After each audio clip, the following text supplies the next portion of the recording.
کہاں خار یہ معلوم رہے ہے کہاں پھول کہاں خار یہ معلوم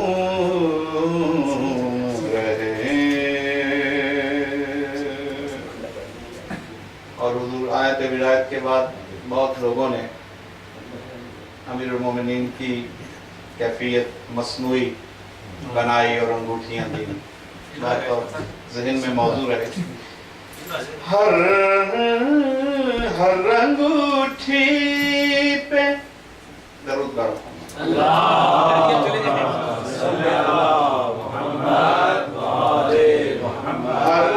ہر انگوٹھی پہ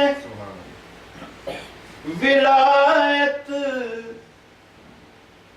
نہیں ملنے والی ان دنوں ماند ہے بازار یہ معلوم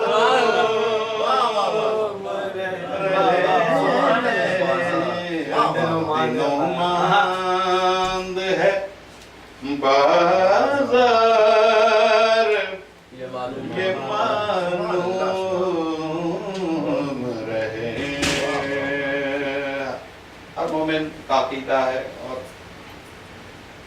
اللہ کرے ہمارا یہ عقیدہ سرخرو ہو کے قبر میں امام نے تشریف لانا.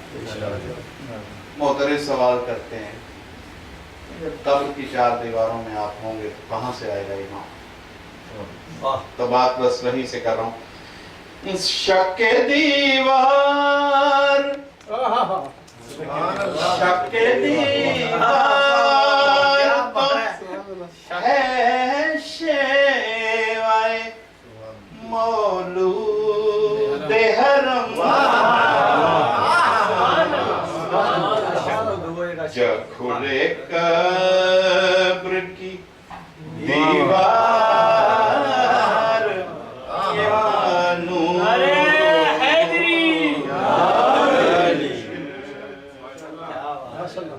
جب کھلے قبر کی دیوار یہ معلوم رہے. شجرہ دو شجروں کا قرآن میں ذکر ہے. شجرہ طیب انعمت علیہم کیا ہے کون ہے دین کے سردار یہ معلوم رہے. شجر ملونا دوسرا شجرہ شجر ملونا مغضوب ظالم ہے کیا. شجر طیب کے ساتھ انعمت علیہم کا میں نے دیکھا. اور یہاں شجر ملونا مغضوب ظالم ہے کیا. آیتیں کس سے ہیں بیزار یہ معلوم رہے. آیتیں کس سے ہیں بیزار یہ معلوم رہے. اس لیے عرض کر رہا ہوں کہ ساری دنیا انعمت علیہم بھی پڑھتی ہے, مغضوب علیہم الضالین بھی ہر نماز میں پڑھ رہی ہے, قریباً ہر رکعت میں پڑھ رہی ہے, لیکن کبھی زندگی میں غور نہیں کیا کہ انعمت علیہم ہیں کون اور مغضوب اور ظالم. میں نے اس لیے کہا کہ معلوم رہے, معلوم رہے کے ساتھ پڑھیے تو قبول ہو جائے گی نماز. شر ملونا مغضوب و زارین ہے کیا حاجتیں کس سے ہیں بیزار یہ معلوم رہے کس نے چھوڑا ہے پیغمبر کا جنازہ ڈھونڈو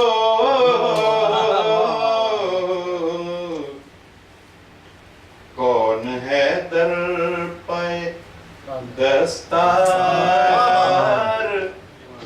یہ معلوم رہے کس نے چھوڑا ہے پیغمبر کا جنازہ ڈھونڈو. اس مصرے کے بعد یہ مصرع سنیے. کس نے چھوڑا ہے پیغمبر کا جنازہ ڈھونڈو کون ہے در پہ دستار یہ معلوم رہے. اور اب اگلا مصرع سنیے.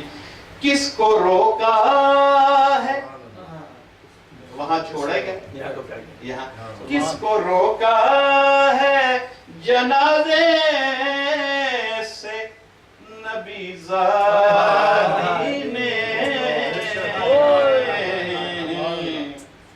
کس کو روکا ہے جنازے سے نبی زادی نے کون ہے اس کا گنہگار یہ معلوم رہے کون ہے اس کا. اور یہ قرآن کی سورہ فرقان کی آیت ہے. میں کئی دفعہ مجالس میں ریفرنس پیش کر چکا ہوں. آج چاہوں گا کہ آپ یہیں سے سمجھیں. قرآن کی آیت کو میں نے کون دانتوں سے کلائی کو کھڑا کاٹے گا وَيَوْمَ يُعِزُّ الظَّالِمُ عَلَى يَدَيْهِ. کون دانتوں سے کلائی کو کھڑا کاٹے گا کس کا انجام ہے. حضور دیکھیے لفظ کیسے آیا ہے. کس کا انجام ہے فی النار یہ معلوم رہے کون چہروں سے. اس میں کل کا آج کا سارا میڈیا ہے. کون چہروں سے نقابیں نہیں کھلنے دیتا کس کی زد پر ہے سماچار یہ معلوم رہے شافع حشر کی نظریں ہیں رخ زہرا پر شافع حشر کی نظریں ہیں رخ زہرا پر اے شفاعت کے طلبگار یہ معلوم رہے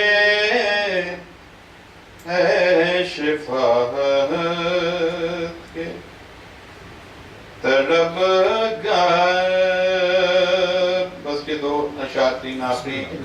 اس خطیبان ولایت سے بھرے کوفے میں ہے کوئی اچھا شعر ہے حضور، واہ واہ واہ واہ واہ، کیا کہنے، یہ بڑا عمدہ شعر ہے، معلوم واہ واہ واہ، رہے ہے کوئی امید تمہیں تمہار، یہ معلوم رہے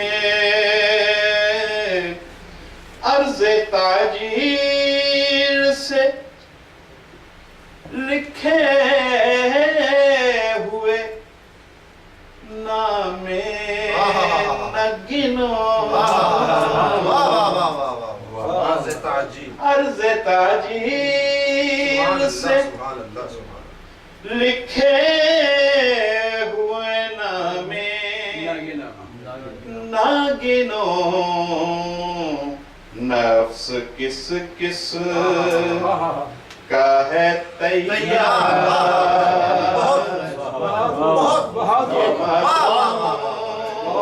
سبحان اللہ سبحان اللہ، رہے نفس کس کس کا ہے تیار، اچھا مصرع ہے، واہ واہ، اچھا، اور یہ بس مقطع، روک دوں قاتل زہرا پہ ملامت حسنی،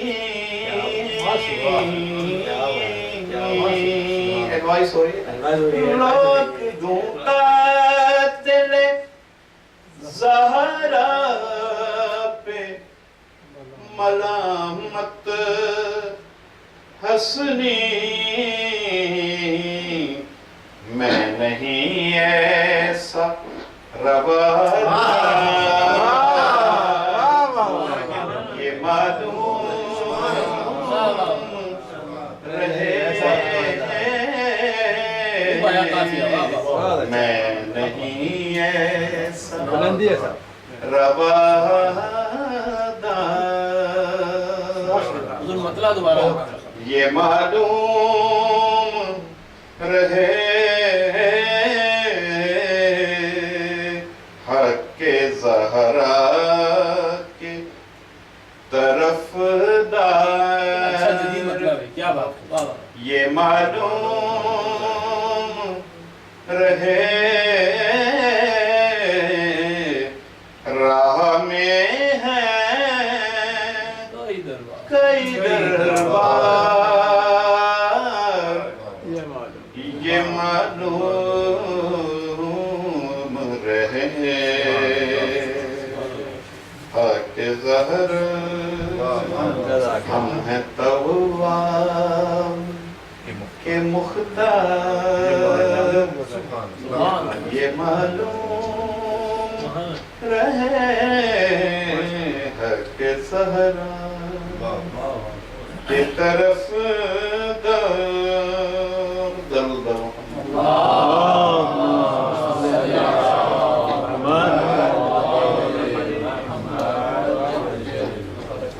برائے تندرستی آباد بلند صلوات،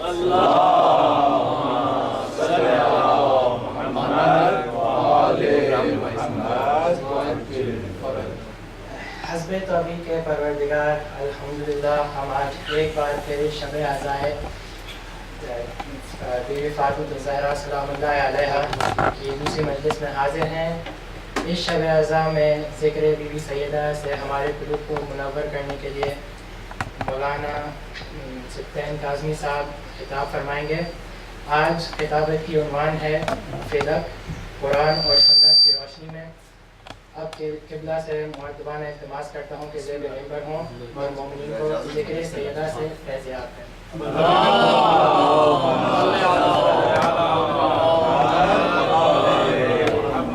حبیب خدا ختم الانبیاء محمد صلوات،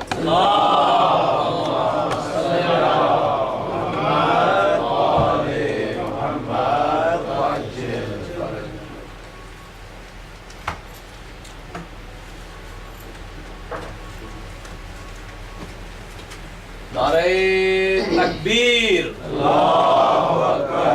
نعرہ رسالت،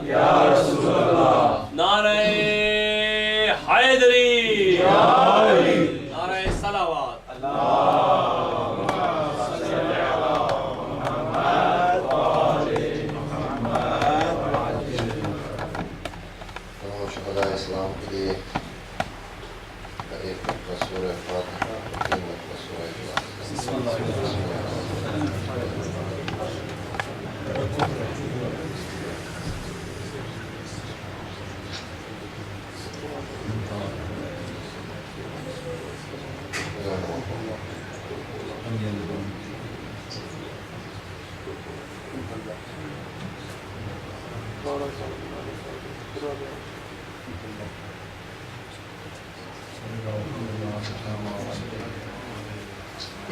محمد وآل محمد صلی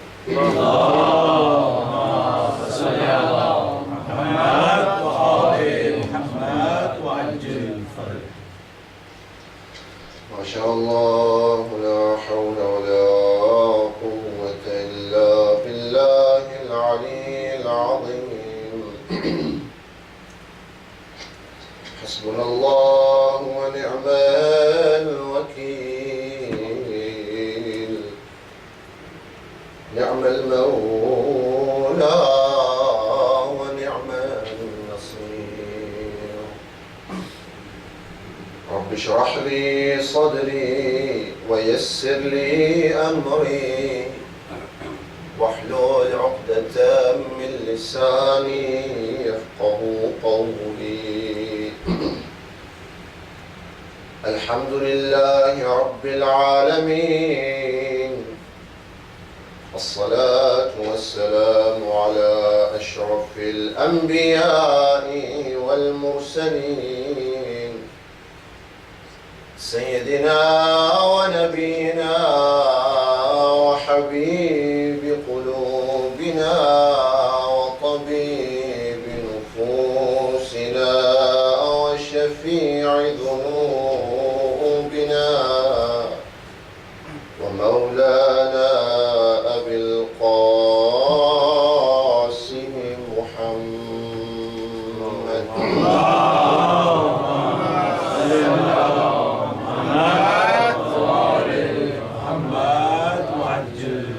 الصلاة والسلام على أهل بيته الطيبين الطاهرين المعصومين المنتجبين المنتخبين الذين أذهب الله عنهم الرجس وطهرهم تطهيرا.